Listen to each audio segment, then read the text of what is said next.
Back in the 1970s, a group emerged who, like many, were opposed to the idea of the introduction of repeaters on the 2-metre amateur band. They felt that they didn't represent real radio and that they would do more harm than good. This group was known as the Anti-Repeater Group, or the ARG. Now, I have to point out here that this group started almost 20 years before I was born. I'm not affiliated with any former members, do not condone repeater abuse in any way, and I'm just telling the story that was on their website for many years until the early 2000s. The website has long since gone publicly, but it gave a complete history of the group and a guide to their activities, which is quite interesting to say the least. When you see captions on the screen like you can see below, that means I'm reading excerpts from the website. These are not my views. Many of our members are not anti-repeater, they're just anti-anorak. They see a wind-up as just taking the pee out of them and enjoying every minute of it. To them, the repeaters are an amusing form of in-car entertainment. Another myth is that the jammers are non-licensed. The majority of people who jam are licensed amateurs. Only a small minority are actually unlicensed. These are usually friends of licensed amateurs who have been introduced to repeaters while out for a drink. Many go on to become licensed. Most hams have a hang-up about something or other. Normally it's no big deal to us, but to the ham it's usually pretty important. If you can find his hang-up, it's usually fairly easy to get him worked up about it. This then turns into a slanging match and is great fun to argue the devil's advocate approach. Subjects such as drink driving, sailing, shooting, motorbikes, etc. It's easy to see what they have a passion for. Just argue against it and you'll see how quickly they lose their temper. Religion is also quite good, as is politics. The terms of the amateur license restricts free speech, so the conversations are usually boring. Get them to talk about something interesting and they're normally breaking their licensing conditions. Amateurs are very hardened to repeater abuse these days, so they're not so easy to wind up. In the countryside, some repeaters never see any abuse, so these are usually quite entertaining to wind up, but in towns they get abuse all the time. In this case, a better approach is the blank carrier. I've found it causes much frustration and in its own way becomes entertaining because of this. Broadcasting continuous music or material also causes a great deal of disruption, especially if you have listen through. Listen through enables you to monitor your transmissions via the repeater output, so if you're not getting through, maybe because the repeater is timed out, you'll notice. Dropping carrier and then inserting a 750Hz tone will normally bring it back up again. If another ham is stronger into the repeater's receiver than you, you'll hear him instead of the material that you are putting out. Listen through, however, is quite difficult mobile, because the transmitter normally desenses the receiver, especially if the two antennas are close together. If you have a mobile friend, a good wheeze is to get him to park up about 100 yards away from your vehicle with his receiver listening to the repeater's output. If you're getting in, over the top as we say in the ARG, get him to flash his lights. If you're being beaten, then his hazards. You can work out your own system. The site then goes on to give some advice about the things you have to take into account when being anti-repeater, for want of a better term. So here goes. Jamming repeaters is illegal, and if you get caught, large fines and confiscation of equipment are usually the norm. However, if you have decided to go down this route, be made aware of the risks and how not to take unnecessary chances. Here are a few guidelines that the group set out. Number 1, always go mobile. This is by far the best way to jam, with minimal risk of being caught. You cannot be found because when they take a bearing on you, it is already history. The risk becomes greater if you use the same route over and over again, like to and from work. If fellow hams at work notice a new 2-metre whip on the car and it's coincident with the start of a new squeaky, they may put 2 and 2 together and become suspicious. They would then have to trap you and would probably do this with the help of the DTI. If you change your route regularly and stop jamming 1 mile from work, you should be okay, but don't brag about it. The grapevine is very small and news travels fast. Even if you have friendly amateurs who are anti-repeater, they may talk. And never jam from a cul-de-sac. Even if you find a great spot, make sure you don't spend more time than is really necessary. Between 2 and 4 minutes is normally okay. Any more than this and over a period of time, they may get lucky. So as you can see there, they took this pretty seriously, not only going to the effort of publishing guidelines, but recommending between 2 and 4 hours sat jamming a repeater, which is quite a long time to dedicate to such a cause. Number 2, background noise. Don't park on the perimeter road of Heathrow as Concorde takes off, it's a bit of a giveaway, or as Big Ben starts to chime.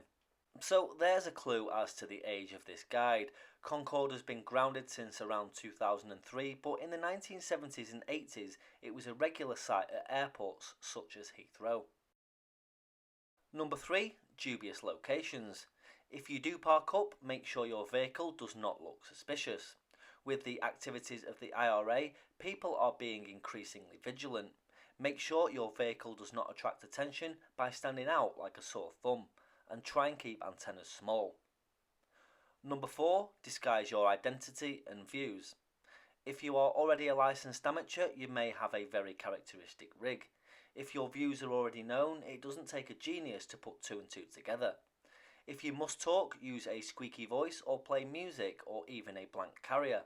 If a blank carrier is used, make sure the microphone is disabled. This allows you to carry on a conversation if you're not alone. Number 5, have you been rumbled? Amateurs often may make you think that they know who's jamming. They do this in various ways, like saying, it's that mobile again, or it's that inverter wine again.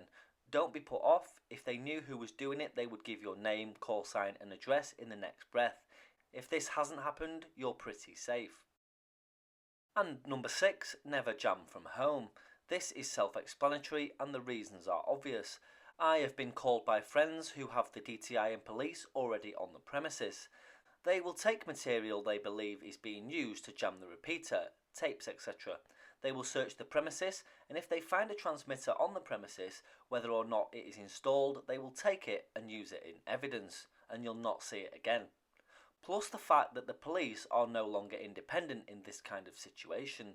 They are there to back up the DTI officials and not just keep the peace. Of course, they need a search warrant and you must let them in, otherwise they will force entry, but you can insist that only the people named on the search warrant enter the premises. They must show you the warrant and you may read it. A raid of this nature can take over 12 hours. If the police are in number, a confiscation order may not be produced, but you are in a minority and they will take anything they want. You have been warned. So quite an interesting insight into what a DTI raid might have looked like back in the 1970s.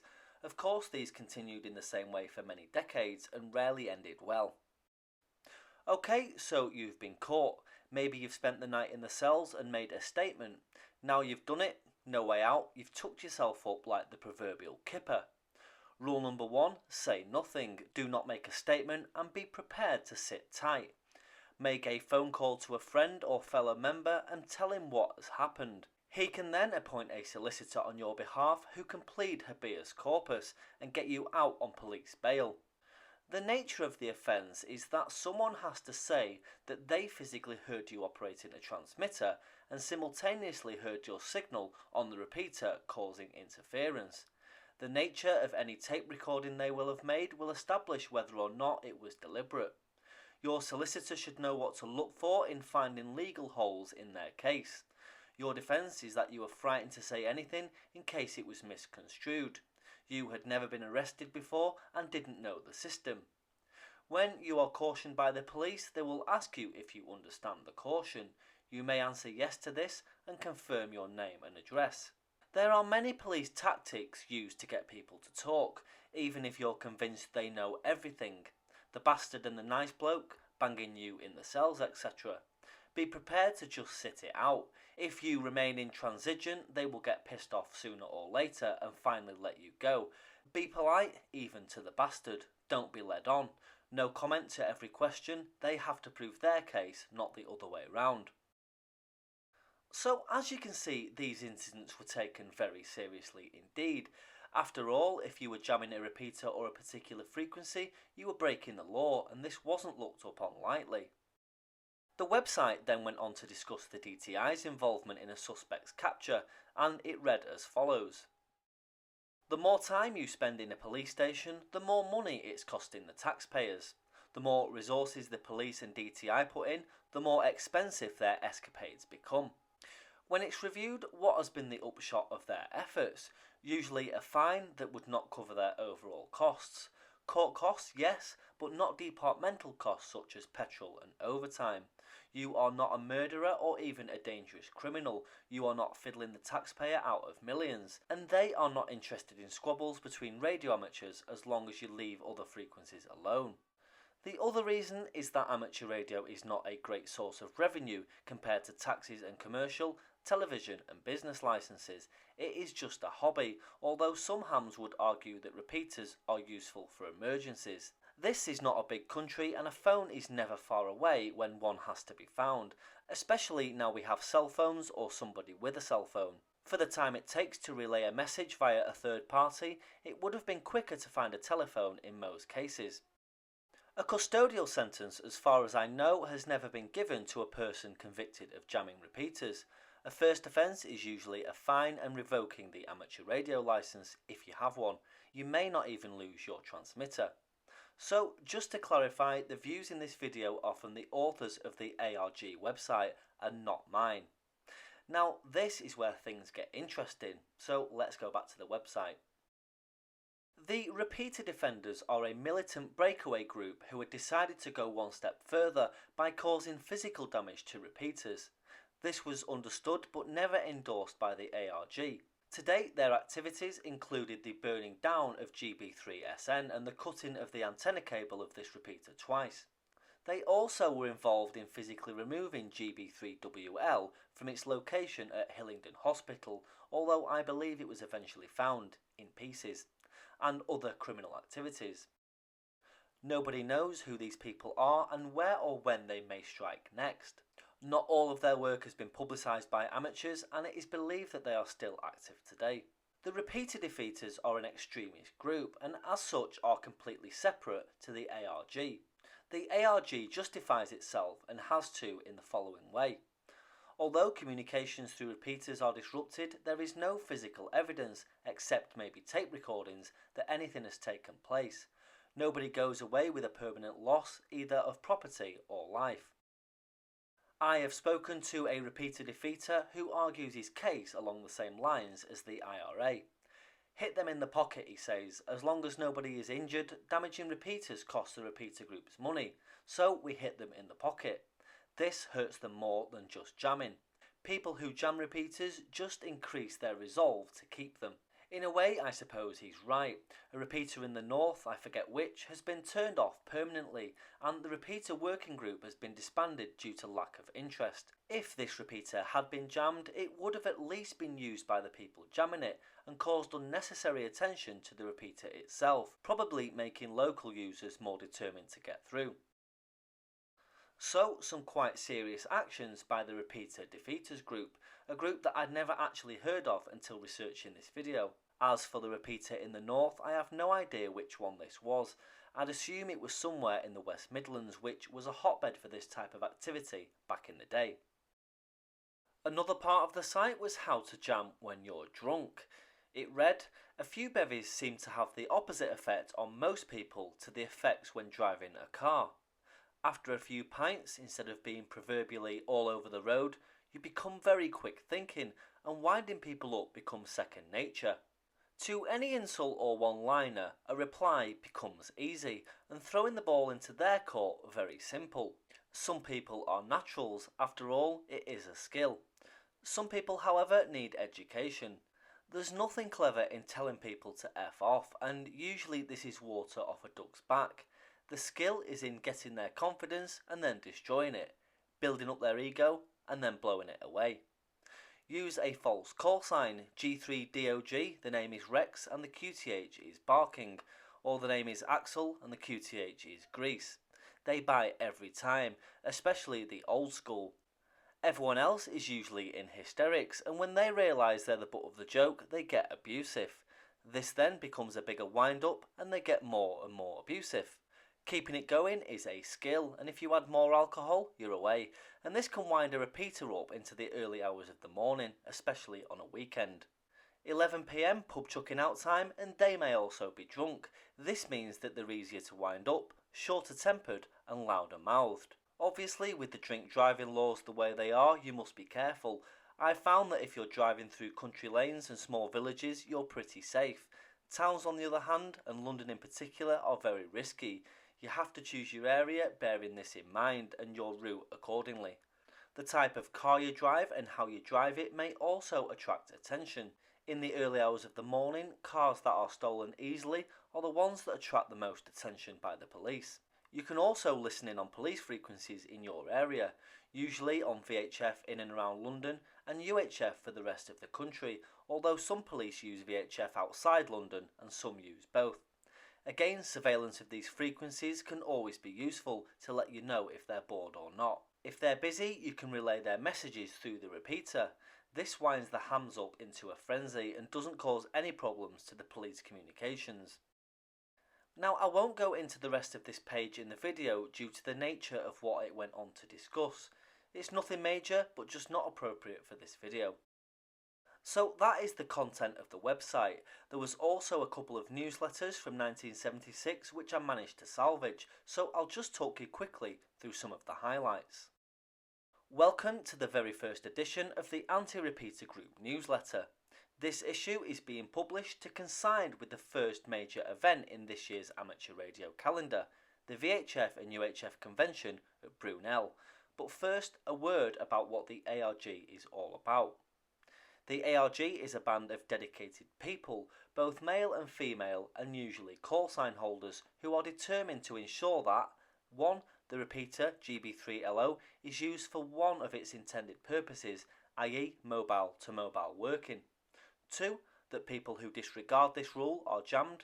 And 3. To ensure that when the repeater is not in use, it is taken over by ARG members.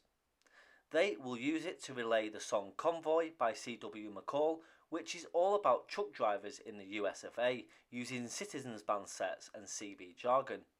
The repeater is defined as not being in use when no one is talking, example between the end of a previous over and the start of the K. You should not assume that ARG members are jammers. To deliberately jam mobile stations who are having sensible contact is pointless. ARG members do not recognise the following categories of station who use the repeater and are therefore liable to jamming. 1. Stations with high power and high gain beams who persist in working stations through GB3LO who they could work direct. 2. Stations who live very close to each other who insist on talking to each other via Crystal Palace repeater. 3. G stations in London working continental stations through GB3LO during lift conditions. And number 4, stations in contact via the repeater who, when the station times out, is greeted with the reply, "You timed out but I copied you on the input." You would be quite surprised at the number of ARG members in London. Some of us operate regularly on the repeater, and you would never suspect that the rather pleasant amateur you're talking to on R7 is a militant ARG member. His finger ever ready to blip the K, his trembling larynx ready to scream Spiny Normans on channel at the top of his voice. And now for some actual news. Rubber Duck and friends have reported what an enjoyable time they had on Tuesday, March the 2nd, 1976.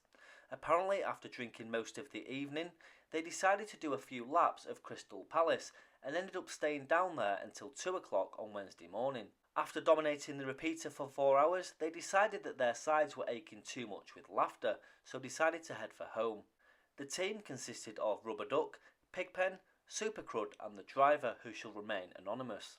Sexy Samantha would also like to announce that she'll be active until the 1st of July, when she takes up her post near GB3PI as the Cambridge Anti-Repeater Group representative. Congratulations, Samantha. So that is the history of the London Anti-Repeater Group. Now, as I said earlier in the video, most of what has been said here is quoted from the original website. The original website unfortunately no longer exists. I don't actually agree with or condone anything that's been said in this video. It is purely informational and educational and only meant to be a look into the past of amateur radio in London, so please bear this in mind before commenting.